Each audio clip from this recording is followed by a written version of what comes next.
Welkom bij een nieuwe aflevering van K-buurt TV. Het programma door en over de bewoners van de K-buurt. In deze aflevering maakt u kennis met onze vrouwen uit de K-buurt. Zij vertellen ons over hun projecten voor vrouwen uit de buurt en waarom Vrouwendag nog steeds even belangrijk is. In deze aflevering maakt u kennis met onder andere Astrid. Ik heb ontzettend veel meegemaakt, van bijna uit mijn huis gezet, scheiding, van alles eigenlijk wat iedere vrouw in deze maatschappij meemaakt. En dat is wat vrouwen bindt. Veronica. Yeah, we are doing something on Women's Day on the 6th March, Friday, in the CEC building voor de vrouw. En Ria. Ik vind Vrouwendag een belangrijke dag, omdat we met z'n allen mogen vieren als vrouw. Dat we een aantal belangrijke rechten hebben verworven en onze positie in de afgelopen jaren veel sterker en beter is geworden. Ook ziet u de nieuwe successen vanuit het Ontwikkel je Buurt project. Maar we beginnen bij het Repair Café. Een plek waar bewoners heen gaan om hun apparatuur gratis te laten repareren. Henk Posma leidt het Repair Café en vertelt dat mensen veel te snel hun apparaten weggooien terwijl ze vaak nog te repareren zijn. Nou, het is heel erg zonde eigenlijk om spullen weg te gooien. Als het niet werkt, dan moet daar een reden voor zijn. En heel vaak kan dat nog gerepareerd worden. We leven in een weggooimaatschappij, maar dat is niet altijd nodig.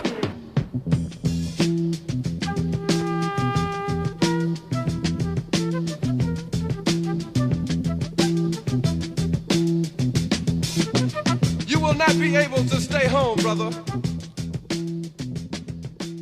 You will not be able to plug in, turn on and copy. Nou, het gaat goed, want wordt nu steeds drukker, want het is mond-op-mond reclame ook. En van de artikelen die ze hier brengen, wordt ruim 50% maken we. Ik heb een tijdje terug heb ik een keyboard gebracht, want er was een toon die bleef heel hard en dan kan je dus het hele apparaat niet meer gebruiken. En het was een hele goede keyboard, een Roland, want het vraagt om specifieke kennis, elektronica. Je hebt dus veel oude spullen en ook nieuwe spullen. En je hebt daar ook een variatie in de ontwikkeling. Dus het is ook belangrijk eigenlijk voor het team ook mensen te hebben die dat kunnen overbruggen. En die dag kwam hij binnenwandelen. Het was de eerste keer. Nou, hij ging het hele apparaat uit elkaar halen, schroefje voor schroefje. En dat werd heel netjes neergelegd. En hij moest zelf nog kijken hoe alles werkte. Ja, hij is er helemaal uitgekomen. Dus hier wordt ook zo af en toe geïmproviseerd. Hè? En het is gelukt. Mijn thuis ook heeft geopend en het gaat niet dicht. Het was de eerste keer, ze heeft het gedaan en dat was het al. Ik kon het niet gelopen. De kleinkinderen hebben ik noem het maar een laptop, ja, maar daar spelen ze spelletjes op. Maar ze zijn een tijdje niet geweest en toen kwamen er ineens en toen zeiden ze, hij doet het niet meer. Ja? En dus ik heb zelf geen verstand ervan. Dus ik denk van, weet je wat, ik kan beter hier vragen als dat ik het weggooi. Er is ook een naamgenoot van mij, die mevrouw, Martine Posma, want ik heet Henk Posma. Dat is geen familie, maar die is er 10 jaar geleden mee begonnen in Amsterdam. En het is nu all over the world. Het is overal, in heel Europa, in Amerika, zelfs in Japan en China. Overal is er een Repair Café. Ja, het is mij gevraagd. En toen zeiden ze dat het 1 keer in de maand was. En het is ook dichtbij, want ik spring op de fiets en ik ben hier. En toen zei ik, nou, akkoord, doen we. En dat is 6 jaar geleden. Dus we doen het al 6 jaar. We hebben een leuk team, we kunnen het goed met elkaar vinden, we maken grappen. En als het niet zo druk is en aan het einde, als de mensen ook weer een beetje weg zijn, dat is nu ook opgevallen. Kijk, er staan ook blikjes bier. En we maken, de naam is Repair Café, dus we maken de naam café ook nog een beetje waar. Zolang mijn gezondheid het toelaat, en ik denk wel dat dat nog een hele tijd kan duren. Ik ben wel 73, maar ik ben een vitale senior. En we hebben er lol in, dus het gaat wel lukken.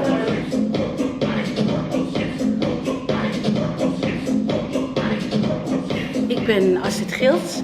Ik woon sinds 2009 in Zuidoost. Ik heb 4 kinderen, 4 zonen, van de leeftijd 37 tot 15.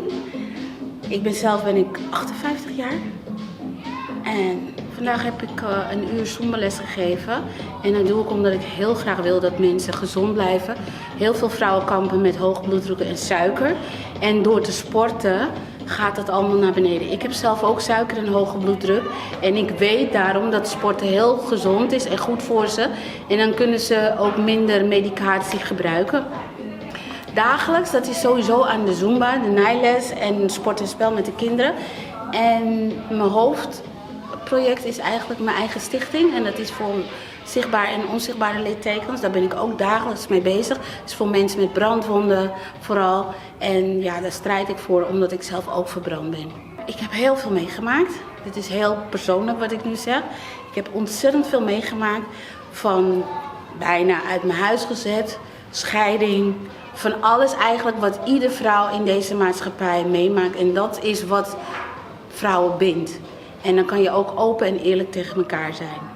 We zijn begonnen met de kooklessen met de kleine kinderen. De jongere kinderen die openstaan die komen in de Bonte Kraai binnen. En die staan open om allerlei activiteiten te doen. We doen het juist in de Bonte Kraai omdat we voor de K-buurt staan.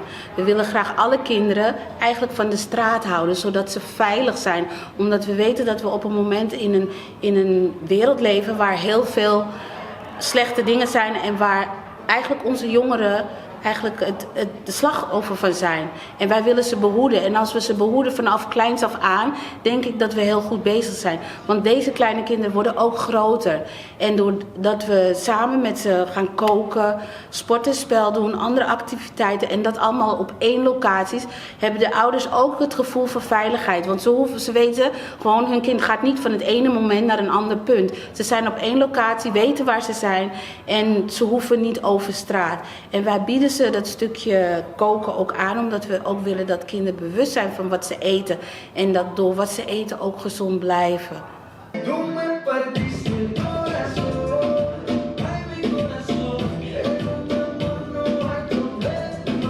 Dat is dat vrouwen in het zonnetje worden gezet, dat vrouwen naar voren komen. Het is een teken dat vrouwen er zijn, dat vrouwen belangrijk zijn. Dat we niet om de vrouwen heen kunnen, want zonder vrouwen waren er geen mannen.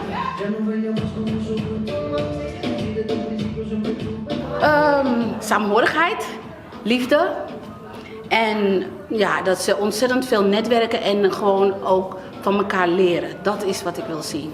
Ik denk dat we goed bezig zijn op dit moment en ik wens eigenlijk dat de K-buurt de beste buurt wordt van Zuidoost. En dat we nog meer gaan exploreren, nog meer mooie dingen gaan maken. En dat we echt onze jeugd erbij betrekken.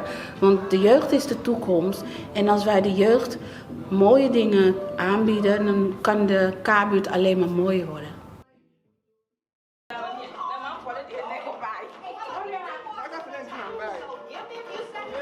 My name is Veronica Akia. And I'm the team leader for the Vrouw group Women Empowerment. And I'm also member of a Vrouw Kennis group in the country.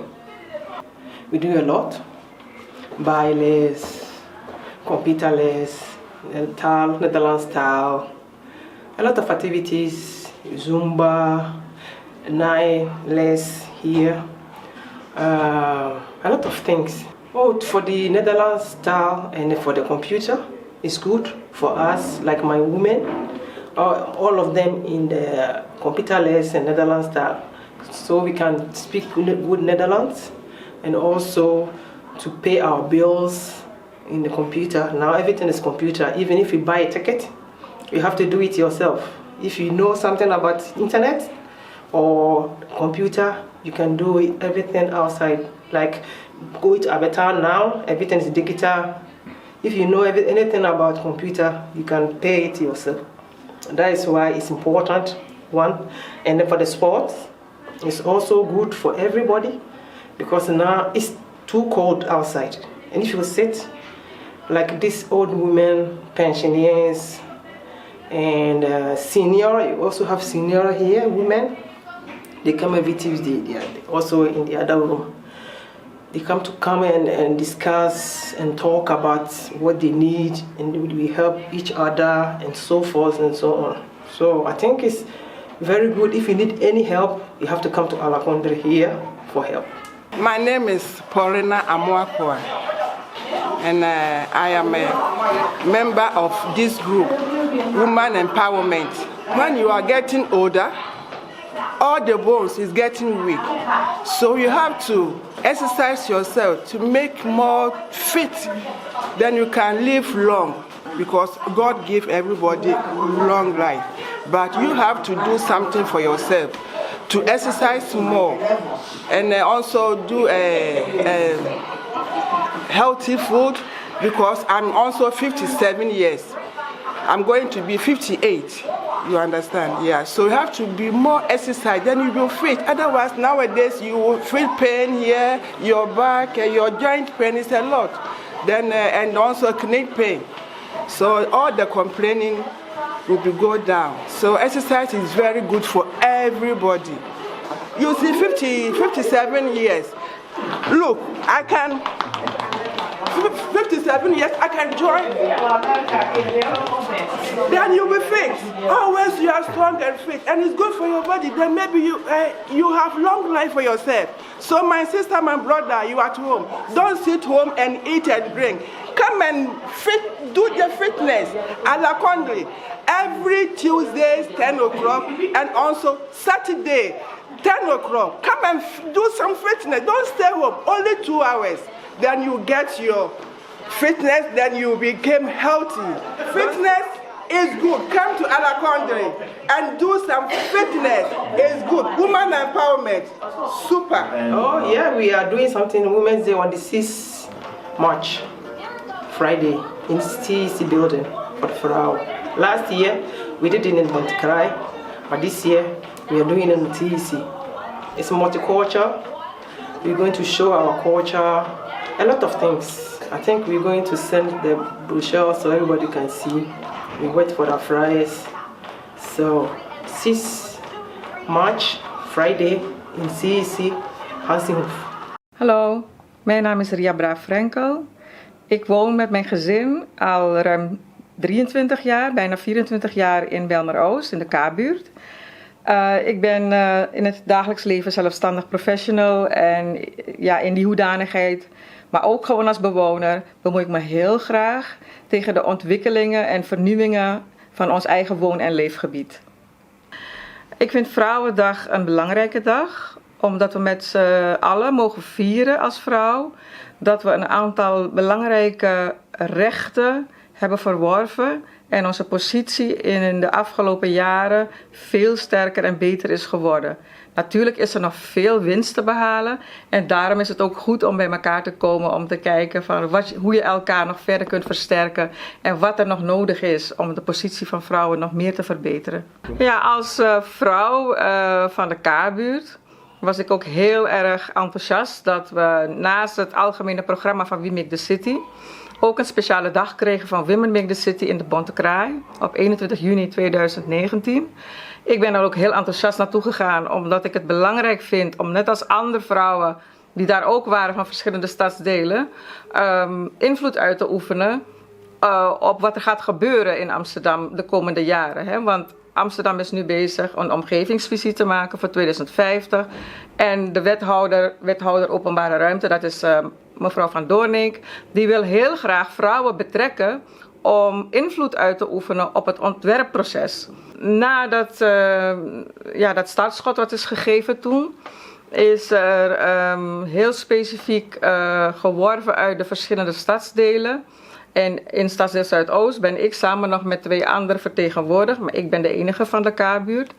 En wij gaan samen met andere vrouwen, totaal zijn we met z'n 9, praten over verschillende thema's die van invloed zijn op het Amsterdam zoals wij dat willen zien in 2050. Nou, het project is in principe nu volop gaande, maar je kan nog niets in de openbare ruimte zien. Het is de bedoeling dat wij gaan bepalen hoe die openbare ruimte eruit komt te zien. En wat voor soort gebouwen en functies er moeten komen. Moeten er bepaalde maatschappelijke voorzieningen komen en moet dat integraal met bouwen gebeuren en moet dat apart of moet er een jongerencentrum komen, moet er speciale plekken voor vrouwen komen, moeten er plekken komen voor sociale ondernemers die betaalbaar zijn. Hoe ga je ervoor zorgen dat een gebied dat zodanig wordt gebouwd en de functies zodanig worden aangekleed daaromheen en geïntegreerd, zodat het één logisch, compleet, inclusief gebied wordt waar iedereen zich ook thuis voelt. Ik vind het belangrijk dat vrouwen, net als ik, besluiten om niet aan de zijkant te blijven staan en anderen voor hen te laten beslissen wat er gebeurt, maar dat ze zelf ook stakeholder worden, dat ze zelf ook gaan co-creëren in het ontwikkelen van hun prachtige woon- en leefomgeving en alles wat er daaromheen gaat gebeuren. Hart voor de K-buurt heeft hard gewerkt dat vanuit ontwikkelbuurten budget beschikbaar is gesteld om in de K-buurt fysieke verbeteringen door te voeren. K-buurt is de enige ontwikkelbuurt waar de participatie door bewoners zelf is georganiseerd. Ontwikkel je buurt noemen we dat. In elke editie doen we verslag van dingen, klein en groot, die nu worden aangepakt. Zo zijn bij de flat Klievering 2 stoeprandjes verlaagd zodat scootmobielen en gehandicapten vanaf de parkeerplaats naar het fietspad kunnen doorsteken. Ook is er een nieuwe glijbaan voor de kinderen van Karspelhof. Er wordt daar omheen een speeltuin gebouwd. Dat wordt samen met de bewoners en de kids gedaan. Zo komt er ook een speelplek op het veldje tussen Laag Kouwenoord en Kantershof. Ook daar wordt het samen met de bewoners en de kids ontworpen. De hele lijst met ideeën en meer over Ontwikkel je buurt staat allemaal op www.1104enzo.nl. Zet alvast in uw agenda, donderdag 16 april, de grote bewonersbijeenkomst voor alle bewoners, ondernemers en ondersteuners van de K-buurt. Aanvang is om 7 uur in de buurthuis Bonte Kraai. De grote bewonersbijeenkomst, donderdag 16 april. Zet het in uw agenda.